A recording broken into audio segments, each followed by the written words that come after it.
Pemirsa, seiring dengan perkembangan teknologi dan juga informasi, industri multilevel marketing atau yang biasa dikenal dengan MLM juga mengalami perkembangan yang signifikan. Ditambah lagi dengan adanya payung hukum, yaitu Undang-Undang Perdagangan Nomor 7 Tahun 2014. Lantas sebenarnya bagaimana peran dari industri multilevel marketing ini dalam mendongkrak perekonomian di Indonesia secara nasional? Pagi ini kita akan membahasnya langsung bersama dengan Ketua Umum Asosiasi Perusahaan Penjualan Langsung Indonesia atau AP2LI, Bapak Hendru Susanto. Selamat pagi, Pak Hendru. Selamat pagi, Mas Isin. Terima kasih sudah hadir, Pak Hendru. Dan berikutnya juga ada co-founder AFC Life Science Indonesia, Bapak Michael Tampi. Selamat pagi, Pak Michael. Selamat pagi, Mas Hendru. Baik, dan bergabung bersama kami di luar studio melalui sambungan Skype Direktur Jenderal Perdagangan Dalam Negeri Kementerian Perdagangan Republik Indonesia, Bapak Shailendra. Selamat pagi, Pak Shailendra. Selamat pagi, Mas Jason. Terima kasih Pak Shailendra sudah bergabung bersama kami. Mungkin saya pertama mau ke Pak Hendru dulu, Pak. Berbicara soal industri multilevel marketing atau biasa dikenal masyarakat sebagai MLM. Bisa dijelaskan lagi, Pak, sebenarnya sejak kapan industri ini mulai masuk dan perkembangannya hingga saat ini di Indonesia pergerakannya seperti apa, Pak? Ya, Mas Jason, industri penjualan langsung itu sebenarnya sama seperti industri-industri yang lain di sektor perdagangan di Indonesia. Cuma memang industri kami memiliki keunikan tersendiri ya. Kalau misalnya industri lain, misalnya kalau kita tahu distribusinya, rantai distribusinya lebih panjang, misalnya dari pabrik, kemudian ke distributor 1, distributor 2, agen, retailer, dan seterusnya. Tapi kalau di industri penjualan langsung itu rantainya lebih pendek. Biasa dari produsen atau pabrik, kemudian ke perusahaan penjualan langsung, kemudian langsung ke mitra usaha, dan langsung ke konsumen akhir. Nah, industri ini sebenarnya sudah lama berada di Indonesia, sudah sejak tahun 70-an ya. Kalau mungkin Mas Jason pernah dengar, zaman dulu ada ensiklopedia Britania, ensiklopedia Americana, itu dijual door to door melalui sistem penjualan langsung. Seperti itu. Nah, jadi sekarang kira-kira industri ini sudah berusia 40 tahunan lah hadir di Indonesia. Geliatnya sendiri di Indonesia seperti apa sih, Pak? Kalau kita melihat apakah sudah banyaknya masyarakat kemudian yang terjun ke dunia MLM ini atau seperti apa, Pak? Nah, survei yang dilakukan oleh Kementerian Perdagangan beberapa waktu yang lalu menunjukkan bahwa industri ini menyumbang 16,3 triliun rupiah di tahun 2019, dan angka ini cukup luar biasa ya, dengan mitra usaha sebanyak 6 juta orang sebagai mitra usaha. Jadi kita melihat memang industri ini industri yang terus berkembang dari waktu ke waktu di Indonesia, dan kita juga gembira bahwa kita mampu menyumbang tingkat pertumbuhan ekonomi yang cukup baiklah untuk perekonomian nasional bangsa kita yang tercinta ini. Oke, Pak, berbicara soal geliatnya sendiri di Indonesia, ini kemudian kan banyak juga kemudian kalau kita lihat ada beberapa kasus-kasus penipuan begitu yang terjadi di industri ini sendiri. Nah, untuk bisa membedakan MLM yang legal dan ilegal, ini perbedaannya seperti apa sih, Pak? Nah, memang industri kita ini sering banyak ditawarkan oleh oknum-oknum yang kurang bertanggung jawab ya, melalui skema-skema yang mestinya tidak legal. Nah, cara yang baik, yang paling tepat untuk memilih MLM ini bagus atau tidak, atau layak dijalankan atau tidak adalah tanyakan saja, ini punya izin atau tidak, punya surat izin usaha penjualan langsung atau tidak, yang dikeluarkan oleh Kementerian Perdagangan. Oke. Seperti itu. Kalau sudah punya SUP-L, ya bisa dipastikan bahwa setidaknya MLM ini legal. Pertama itu dulu.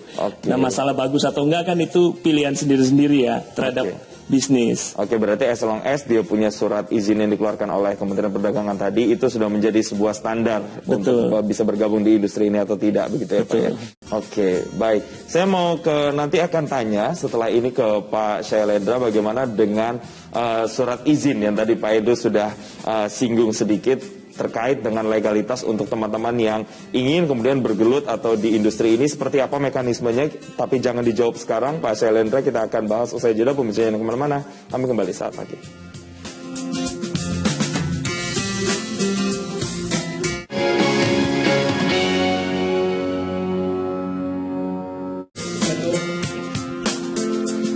Ya, saya mau langsung ke Pak Shailendra. Pak Shailendra, terkait dengan apa yang sudah disinggung tadi sebelumnya oleh Pak Hendru terkait dengan legalitas ketika orang-orang atau masyarakat ingin bergabung dalam industri ini, Pak.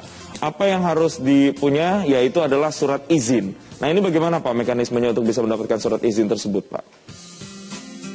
Baik, terima kasih Mas Jason. Yang pertama tentu pemerintah saat ini banyak menderegulasi dan memberikan kemudahan bagi teman-teman untuk berusaha. Kalau mau mulai berusaha seperti ini, itu sekarang nggak perlu lagi datang ke kantor, cukup online semua. Jadi permohonan untuk mendapatkan izin usaha di bidang usaha penjualan langsung ini atau sering kita sebut MLM, itu KBLI-nya 47999 ini, tinggal pelaku usaha ini langsung dia submit aja ke OSS, Online Single Submission, untuk mendapatkan nomor induk berusaha atau NIB. Nanti setelah dapat NIB, ada waktu 45 hari bagi pelaku usaha ini untuk memenuhi persyaratan komitmen. Nah, apa saja persyaratan komitmen itu? Nanti masuk ke sistem SIPT Kemendak. Nah, itu online aja, nggak perlu datang, nggak perlu ini. Nah, kemudian apa saja persyaratannya? Yang pertama tentu surat izin edar. Jadi ini kan tadi udah banyak singgung soal alat kesehatan, kemudian juga produk-produk suplemen. Tentu ini perlu banyak ada surat izin edar dari BPOM, karena ini kan menyangkut kesehatan. Nah, kalau sudah ada surat izin edar dilampirkan, kemudian ada kontrak ya, atau penunjukan dari produsen yang memproduksi alat kesehatan maupun suplemen tadi. Nah, ini kontraknya penunjuk si pelaku usaha itu memang untuk mendistribusikan barangnya. Dan yang terakhir, yang ketiga, itu program pemasaran dan kode etik.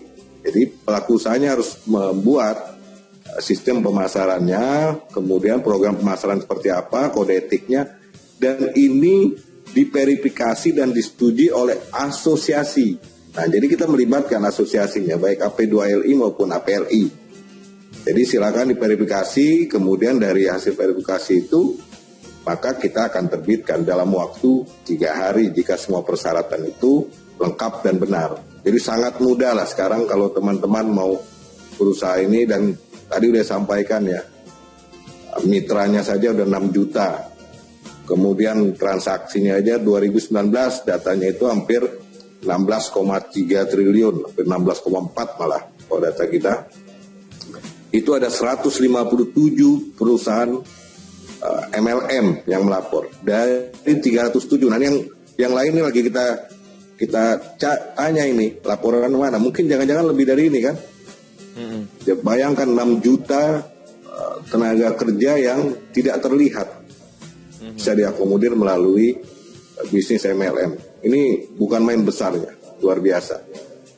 Oke. Saya rasa itu Mas Jason, jadi sangat mudah lah kalau mau usaha ini, nggak perlu datang ke kantor, cukup secara online mengajukan perizinannya, semua diproses secara online tatap muka. Oke, tadi Pak Syailendra menyebutkan Pak Syailendra tadi menyebutkan ada sekitar kurang lebih 157-an perusahaan di Indonesia yang kemudian sudah melapor atau sudah mendaftarkan ke Kementerian Perdagangan. Tapi banyak juga yang ilegal begitu Pak. Nah, ini presentasenya sebanyak apa Pak?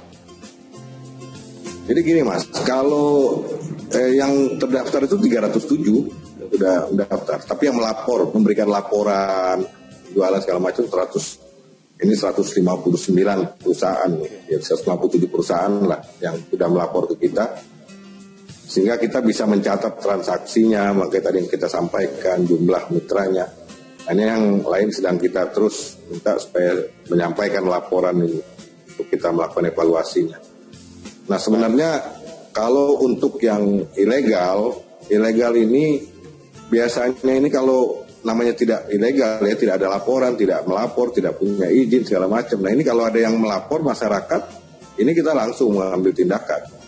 Dan sudah banyak yang tidak tindak. Baik, jadi, nanti saya akan tanya Pak Syailendra lebih detail lagi terkait dengan penindakannya seperti apa. Saya mau langsung sambung ke Pak Hendro.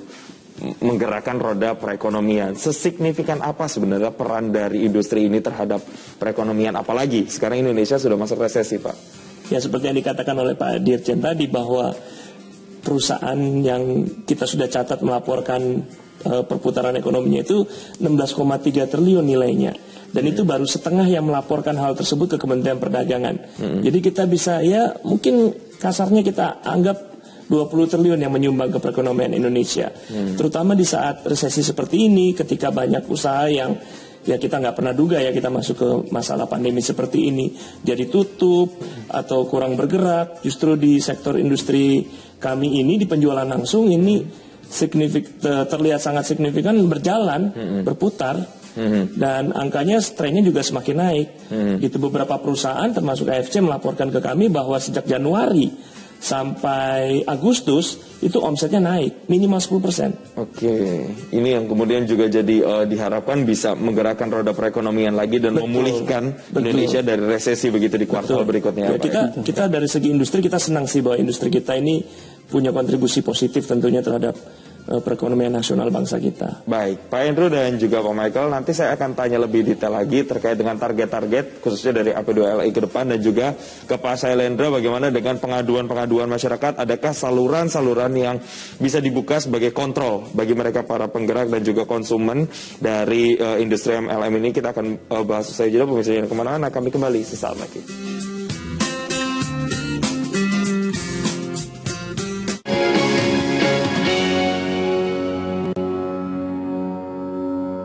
Pak Sailendra, terkait dengan perlindungannya, Pak.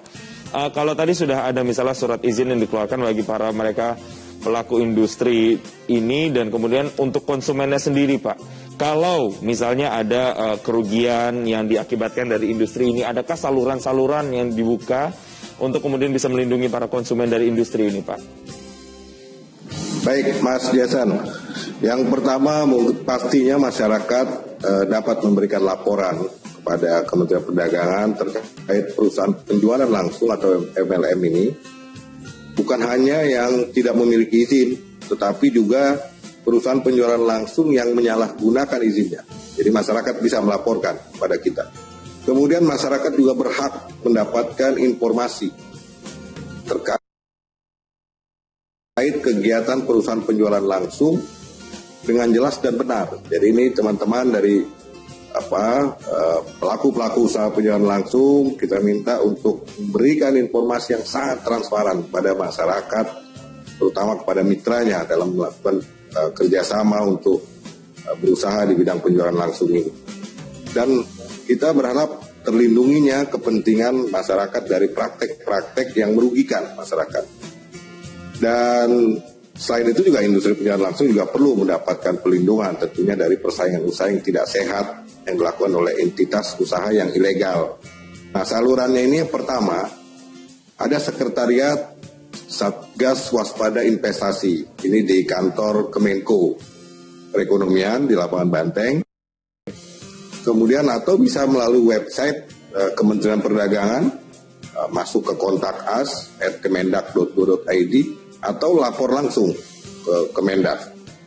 Dan kita berharap karena di Satgas ini ada 13 kementerian, lembaga yang secara berkesinambungan kita terus berkoordinasi untuk menginformasikan kepada masyarakat terkait entitas usaha yang tidak berizin, atau masyarakat sebaliknya yang melaporkan ke Satgas itu. Nah, ini upaya-upaya kita bukan hanya melindungi konsumen, tetapi juga kita juga harus melindungi teman-teman pelaku usaha yang mungkin terganggu usahanya oleh entitas usaha yang ilegal. Termasuk tadi disampaikan oleh teman-teman dari asosiasi. Kita beberapa hari yang lalu juga terima surat dari teman-teman asosiasi, produk-produk yang ternyata masuk ke online. Tadi udah singgung sedikit. Itu langsung kita tindak lanjuti dengan teman-teman IDEA. Tolong ini di take down, karena ini nggak bisa, ini udah eksklusif produk, harus dijual secara MLM. Tadi udah disampaikan oleh teman-teman APL, betul itu, tidak boleh lagi dijual online.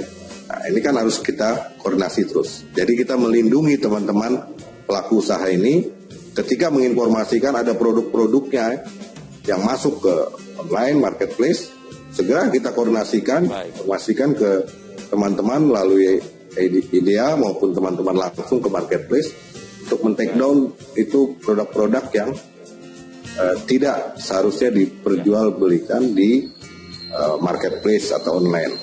Karena kita sangat berharap juga, tadi sudah sampaikan, begitu besar kontribusi yang diberikan juga oleh MLM, baik untuk pertumbuhan ekonomi dari omsetnya yang besar, kemudian juga terutama penyerapannya terhadap mitra-mitra yang tentu ini juga membantu masyarakat untuk berusaha.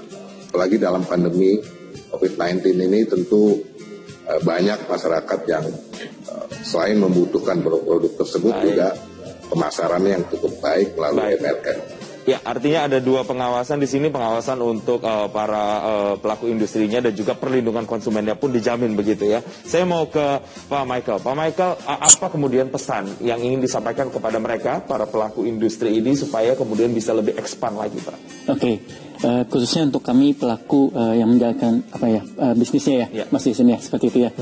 Oke, buat kami dari perusahaan MLM, yang pasti saat ini kami punya spirit yang berbeda, Mas Jason. Kami ingin membuat industri MLM itu baik, harum namanya, gitu seperti itu. Kami ingin masyarakat memberi kami kesempatan untuk melihat, saat ini berbeda, gitu. Apa yang pernah dilakukan oleh oknum-oknum yang mungkin mencemarkan nama baik industri ini, tapi kami hadir bersama ekosistem yang berbeda, bersama AP2LI, bersama Kementerian Perdagangan, semuanya ini kami membentuk suatu ekosistem industri MLM yang lebih baik. Jadi dengan integritas, dengan legalitas yang baik, ayo jangan ragu untuk melihat ke opportunity itu, karena sebetulnya MLM itu tidak ada yang salah, gitu. Industri ini harusnya bisa menjadi kontribusi yang sangat besar buat Indonesia, gitu Mas Jason. Oke, saya mau ke Pak Andrew. Pak, menutup perbincangan kita sebagai asosiasi yang membawahi, menaungi ratusan industri ini, Pak. Apa yang kemudian ingin dicapai?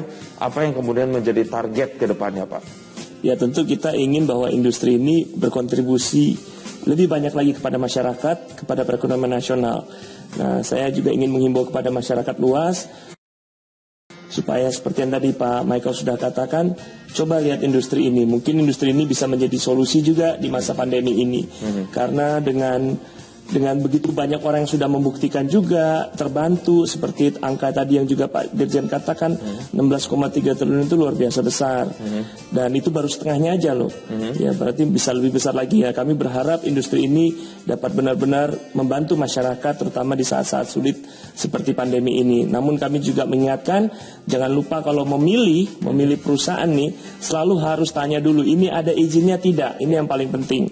Karena seperti yang kita ketahui, banyak sekali oknum-oknum di luar sana yang menggunakan industri ini sebagai kedok untuk menipu.